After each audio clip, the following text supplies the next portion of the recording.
Bueno, pues tenéis el programa en la mano. Habéis visto que estaba previsto un encuentro con David Muñoz, que está por aquí ya, y con Dani. Dani, si estábamos hablando de que la hostelería es un trabajo y una labor bastante esclava, que lo sabéis todos, pues la tele también. Y está ahora grabando un programa para Televisión Española y no ha podido estar aquí, pero ha querido dejarnos, sobre todo a vosotros, un mensaje para explicar y también para apoyar esto que a partir de ahora se llama mezcla. Hola, buenas tardes a todos. Como veis, estoy aquí en la pantalla y no ahí con vosotros. Me encantaría hoy lunes haber podido participar en mezcla y para toda la gente de la Hostelería de Madrid y además junto a David, que me apetecía mucho verlo y charlar con él. Pero bueno, la agenda es complicada y a mí cada vez se me complica muchísimo más y me quedo con la gana al menos estar ese año. Espero poder estar si me invitan el año que viene, porque la verdad que me siento también muy partícipe de todo lo que pasa a nivel de hostelería, tanto en la ciudad como en la comunidad, porque al final tengo un restaurante aquí que es vivo y probablemente este año también tendremos 2 más. Así que, bueno, quería mandaros un saludo, un beso y dejar una pregunta para David Muñoz. ¿Cómo ve él el mundo de las estrellas Michelin? Porque, como sabéis, ya ha dejado un poco el restaurante de 3 estrellas. Mi visión, evidentemente, es que deberían de ser restaurantes mucho más pequeños, mucho más exclusivos, mucho más cercanos a lo que se hace en Japón, que son mesas, básicamente, barras, en ese caso, de 12 personas, y quería ver un poco con él, que nosotros que estamos acostumbrados a dar servicios de unos 45-50 a mediodía a la noche, cómo ve él verdaderamente ese mundo exclusivo de la élite de las estrellas Michelin. Así que nada, un fuerte abrazo, que lo paséis bien y espero que el próximo año pueda estar aquí con vosotros. Un besito. Bueno, esto lo estaba grabando Dani ayer aquí a las 9 de la noche, que llegaba, y a esta hora está grabando en televisión. David, muchas gracias por venir. Y yo creo que tú puedes con todo esto, aunque sea solo, tienes consejos y la gente va a estar deseando. Pero yo creo que esa primera pregunta que lanzaba Dani García ya es para pensar un poquito, ¿no? Bueno, yo creo que tiene muchas formas de abordar esa pregunta, ¿no? Todo es susceptible de ser mejorado. Si hablamos de que Michelin tiene muchas cosas que mejorar, pues bueno, pues seguro que cada uno de nosotros haríamos una guía diferente y entonces llevaría nuestro nombre y no el de la guía Michelin. Dicho lo cual, el ejemplo que pone Dani sobre los restaurantes de Japón es muy bonito, pero hay una cosa que no hay que olvidar sobre esos restaurantes. Esas mesas tan pequeñas que dice él están absolutamente supeditadas a la presencia del cocinero. Es decir, esas mesas de Japón que son solamente para 6, 8, 12 asientos, que dicho así es maravilloso, pero en esas mesas el cocinero nunca falta. Algo en lo que a día de hoy la gente decide qué hacer o qué no hacer en sus restaurantes, por supuesto, pero yo creo que la presencia del cocinero, sobre todo cuanto más famoso o más nombre va teniendo el restaurante o el propio cocinero, muchas veces menos está en el restaurante. Y esto no lo digo como una crítica, lo digo como una realidad a ese ejemplo que pone Dani de esos restaurantes de Japón. Yo estoy, pero es una decisión mía. O sea, a mí me gusta decir siempre que no quiero que parezca que estoy diciendo que algo está mejor o que está peor. O sea, es mi decisión personal, es como yo entiendo mi restaurante y es como a mí me gusta. También entiendo a la gente que decide no estar. Solamente hablaba justo de ese ejemplo que ponía Dani sobre Japón, de que él pensaba que el modelo debería estar de Michelin, debería estar premiando a mesas más exclusivas. Esas mesas exclusivas no solamente es porque sean restaurantes pequeños, que es de lo que él habla, que también, es porque en esas mesas el cocinero nunca falta. Y si falta el cocinero, cierran el restaurante. Entonces, yo creo que el discurso de Michelin es suficientemente amplio como para que quepa muchos modelos. Al final, Michelin lo que te dice es que premia la excelencia dentro de su categoría. Si algo le podemos achacar a Michelin en Europa, a lo mejor es que no premie la excelencia que no está vinculada en ocasiones a grandes restaurantes o a un restaurante, cosa que en Asia sí pasa. Es decir, tú vas al mercado de abastos que hay en medio de Singapur y entre los puestos de repente hay un tipo que hace un pollo espectacular y solamente hace 3 platos alrededor del pollo y le da una estrella Michelin, porque en realidad no hay un pollo como el suyo. ¿Está bien dada esa estrella? Sí, por supuesto. Pero creo que esa forma de premiar, creo que en Europa todavía no ha llegado y llegará, pero quizás yo si algo mejoraría con respecto a Michelin es esto. Como te decía, dicho lo cual, a mí los criterios de Michelin me parecen los suyos, me parecen muy válidos. Creo que Michelin es un referente a nivel mundial, le guste más a la gente o le guste menos, y es un símbolo de calidad. O sea, yo soy el primero que cuando viaja, objetivamente, miro los restaurantes que tienen estrella y luego hay muchos a los que voy y otros a los que no, pero yo creo que Michelin... Han venido muchas otras guías a lo largo del tiempo, a lo largo de los años. Han intentado competir en diferentes países con Michelin y al final, cuando es una guía que lleva más de 100 años, será por algo. De todas maneras, por poner un poquito en contexto lo que estábamos diciendo, yo creo que todo el mundo más o menos lo sabe, pero no se ha comentado. Al poco de concederse la tercera estrella a Dani García, él fue quien anunció que lo dejaba y que iba a aplicar, bueno, pues estos conocimientos y esta experiencia para hacer unas fórmulas más accesibles, que efectivamente es una postura tan, bueno, tan respetable y que desde luego como es la suya, ahí nos quedamos. Pero sí queda la sensación de que es un poco, bueno, pues yo ya he logrado esto y es demasiado exigente porque esto de las estrellas, los reconocimientos, los premios, os hace a los cocineros también, a todos los responsables del restaurante, directores, pero os hace a lo mejor, os da una presión que puede llegar a ser asfixiante para trabajar. Yo te hablo de mí. Vaya por delante que Michelin te premia por lo que haces y no por lo que vas a hacer. Con lo cual, si te da un reconocimiento en forma de 1, 2 o 3 estrellas, no esperan que el año que viene seas mejor, esperan que seas como ese año. Sí, pero, partiendo de esa base. O sea, partiendo de esa base, yo en mi restaurante creo que cada año Diverso está un poco mejor. Y yo como cocinero cada año me siento un poco mejor. Entonces, a día de hoy te puedo asegurar que de verdad no tengo ninguna presión con respecto a esto. O sea, tengo presión por la expectativa generada, más que por la propia guía. Como te digo, si yo tengo la sensación y la certeza de que Diverso está cada día mejor, esa presión no la tengo. El problema es la expectativa generada más allá de Michelin. Cuando tienes el restaurante, como me pasa a mí, lleno con muchísimos meses de antelación y que la reserva es tan difícil de conseguir, la expectativa generada es muy alta y en ocasiones en Diverso no basta con que las cosas estén buenas o con que las cosas sean originales. La gente espera todavía un poco más. Entonces, quizás esa presión vinculada a la originalidad constante, a la creatividad constante, a la necesidad mía propia de seguir avanzando y dar mi mejor versión que el día anterior, esa presión sí es difícil de gestionar, esa presión sí es difícil de aguantar. Eso te iba a preguntar, porque al final tú estás como obligado a sorprender siempre. Tú no te puedes recrear, tú de repente, porque al final investigas, eso son muchas horas. Cuando un plato sale en las mesas de Diverso, detrás hay un currazo, han sido muchas horas, muchas pruebas que se han tirado y a lo mejor hay una línea que a ti te gusta o que te gustaría investigar por ahí y no vas a poder, porque tú tienes que ir siempre para adelante. ¿Eso sí te marca o sí te agobia? No, es decir, yo estoy obsesionado con hacer cosas únicas constantemente. Entonces, es verdad que esa obsesión en ocasiones puede resultar casi un tormento, el hecho de querer siempre ir más allá o incluso, o sea, yo estoy obsesionado con que no hagamos nada que se parezca a nada. Ni siquiera con abrir nada un camino tuyo. nuevo, claro, con abrir un camino nuevo, porque no puedes parecerte ni a ti mismo.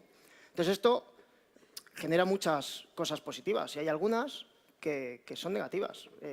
La gestión mental es lo que hace que se pueda seguir adelante o no, que se pueda soportar esa presión o no. Yo creo que al final jugar, ahora que está tan en boga estos últimos meses dentro de la profesión, la palabra vanguardia, yo creo que es verdad que no hay muchas vanguardias que pueden coexistir en un mismo tiempo.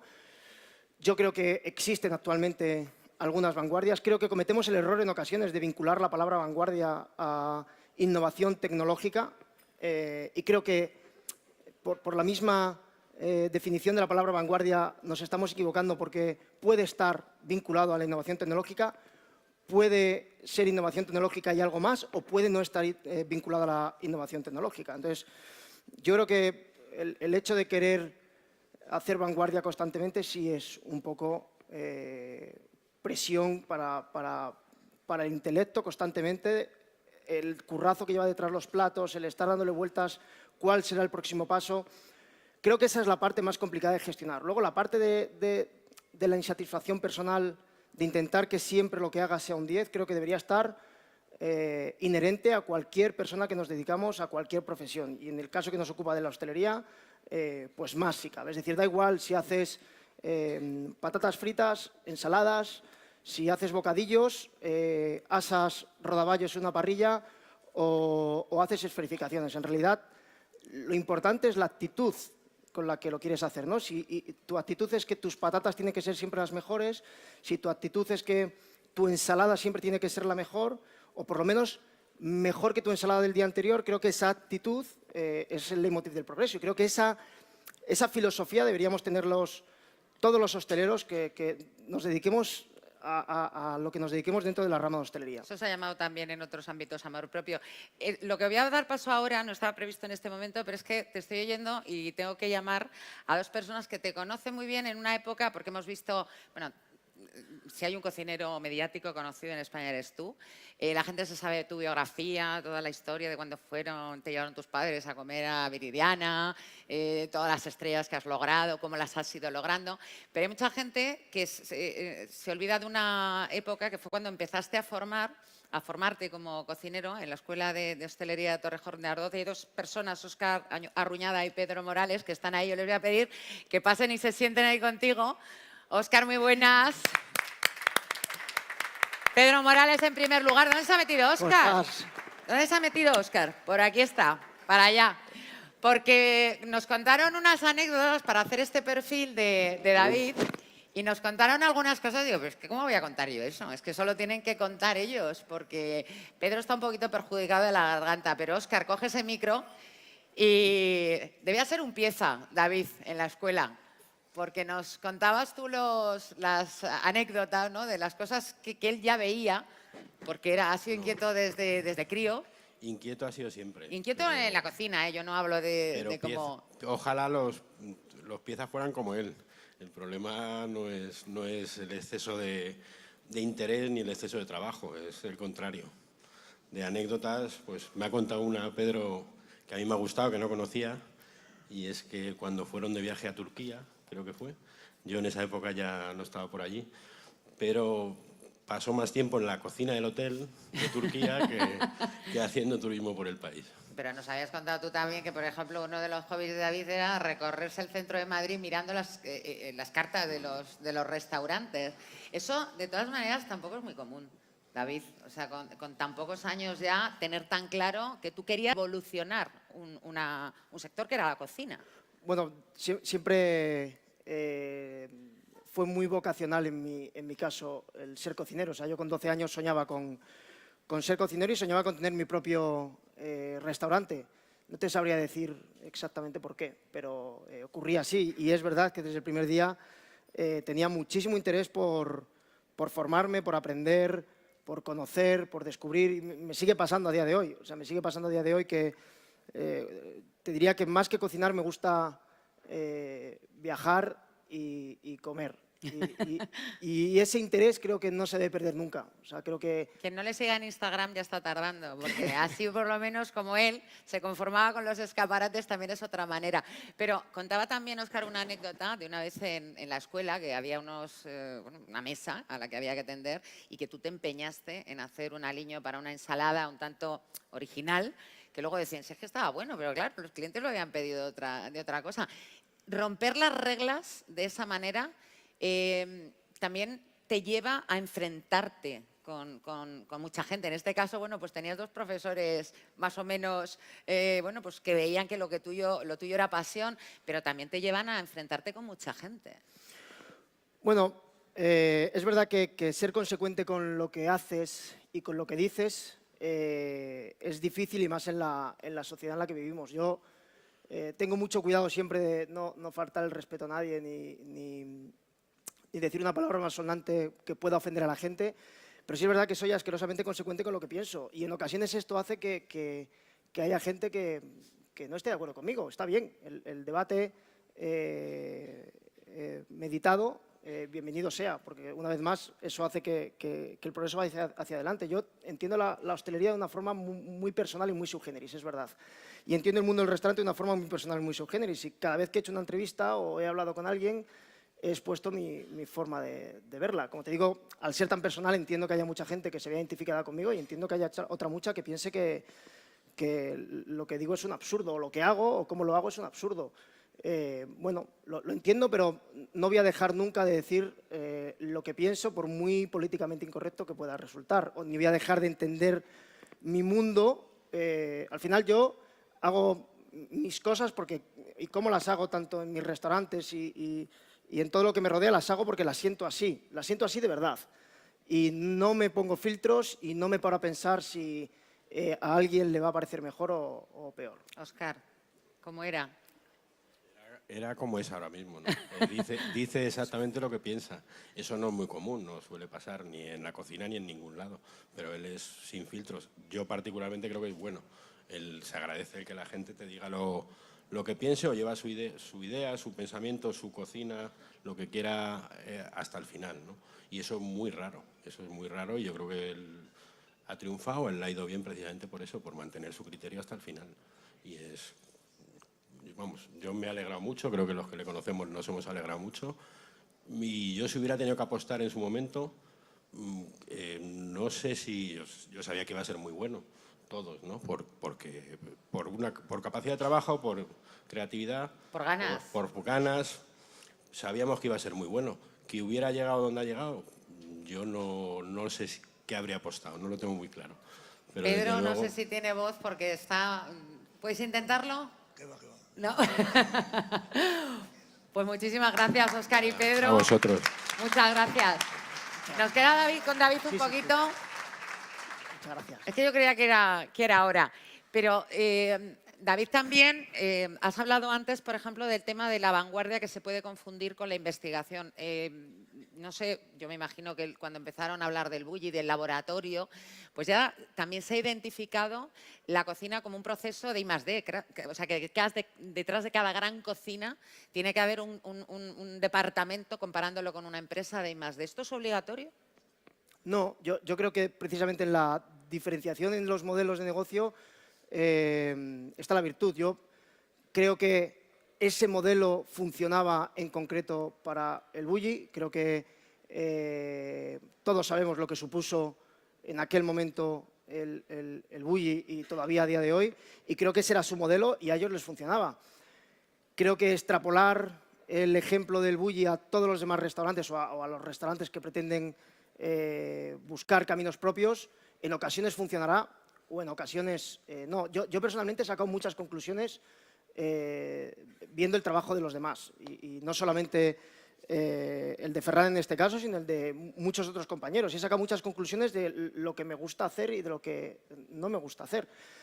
Entonces, no creo que sea condición sine qua non el hecho de que tenga que haber un departamento de I+D para poder hacer esto. O sea, yo no tengo departamento de I+D. O sea, mis creatividades las hago yo. Me ayuda gente de mi equipo de los diferentes restaurantes que tengo, que están como jefes de cocina, pero las hago yo y las hago Bueno, pero yo sí entiendo eso como un I+D, lo haces tú, pero tú estás todo el rato investigando, probando cosas. Claro. O sea, no hay que olvidar, o sea, nunca No te digo que tengas que tener un laboratorio farmacéutico asociado que te esté haciendo pruebas. Te digo que tú tienes que invertir mucho tiempo en hacer pruebas, en tener una idea y ver hasta dónde te lleva. Totalmente, pero no hay que olvidar nunca que la cocina, aunque en algunas ocasiones puede tener una pequeña parte artística, no hay que olvidar que es un trabajo de artesanos y es un trabajo que en muchas ocasiones tiene un componente intelectual muy grande, pero meterlo dentro del ámbito de lo artístico per se es complicado, porque no debemos olvidar, y esto lo engancho con lo de la investigación, o sea, en realidad es un trabajo de prueba y error constante, es un trabajo de mucha reflexión, es un trabajo de mucho conocimiento. Al final, cuanto más conocimiento tienes como cocinero, cuantas más cosas has probado, cuantas más cosas has visto, más probablemente seas capaz de desarrollar un camino propio. Pero no hay que olvidar, como te decía, que es un trabajo de artesanos, porque el arte en sí mismo, cuando consumimos arte, lo consumimos de forma intelectual, siempre.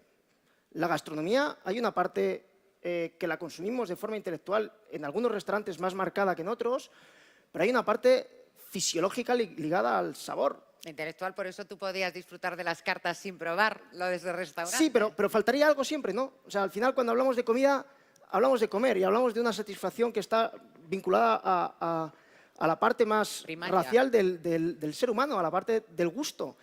Por eso yo siempre cuando hablo de cómo te emocionas más en una mesa, yo me emociono, yo creo que el sumum de la emoción alrededor de una mesa es cuando hay una parte del intelecto que se satisface y en esto entra la innovación, la creatividad, la sorpresa, el divertimento, el humor que hay alrededor de la comida, pero si esto se quedase ahí, a mí no me vale, o sea, a mí me falta algo. A mí no me vale que el intelecto en un restaurante o en un plato sea un 10, si luego el sabor es un 5. O sea, yo creo que la máxima expresión de emoción es cuando te metes algo en la boca y dices, wow, esto es la bomba. Entonces, a partir de ahí, evidentemente, si además el intelecto ha jugado su papel en ese restaurante, probablemente estemos hablando de uno de los momentos icónicos que a ti como comensal se te va a quedar grabado, pero es indivisible para mí.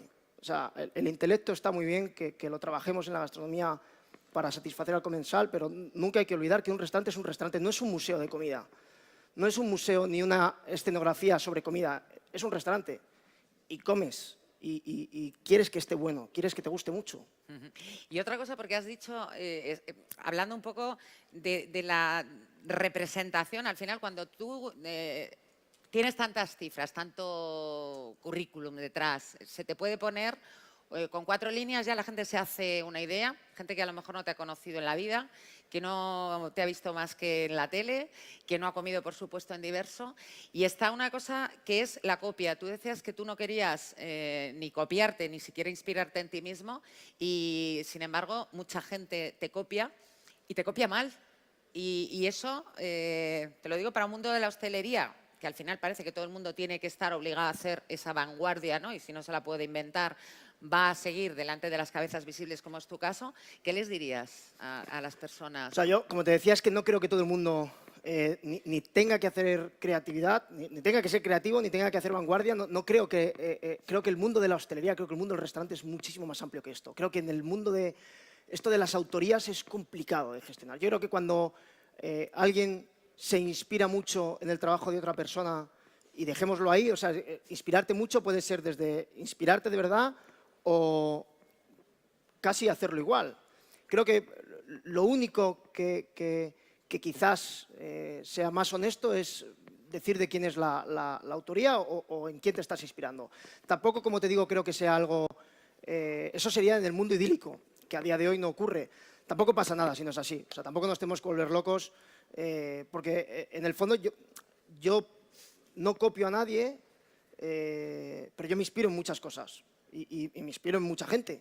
Entonces, bueno, yo creo que esto de las autorías alrededor de la cocina creo que está un poco sobredimensionado. Sí que es verdad que hay veces, hay ocasiones en las que pasa un poco la línea de lo honesto o de lo normal. Creo que en esas ocasiones simplemente se solucionaría diciendo que te has inspirado en alguien o que el plato está hecho en base del plato de otra persona.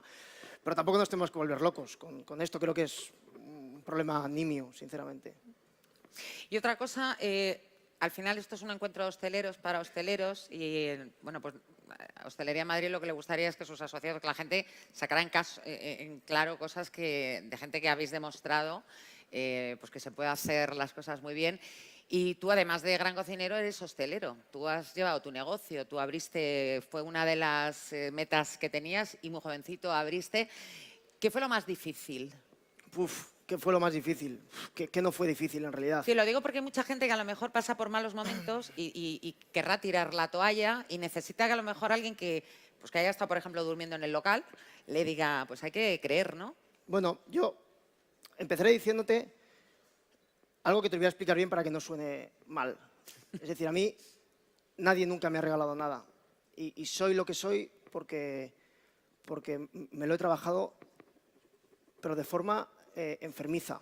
Eso no quiere decir que haya mucha gente a mi alrededor que me haya ayudado y que me siga ayudando. Son dos cosas diferentes. Yo creo que yo he tenido constantemente muchos motivos para haber tirado la toalla. Me he caído muchas veces, me han tirado muchas veces. Me he encontrado con muros que parecían insalvables.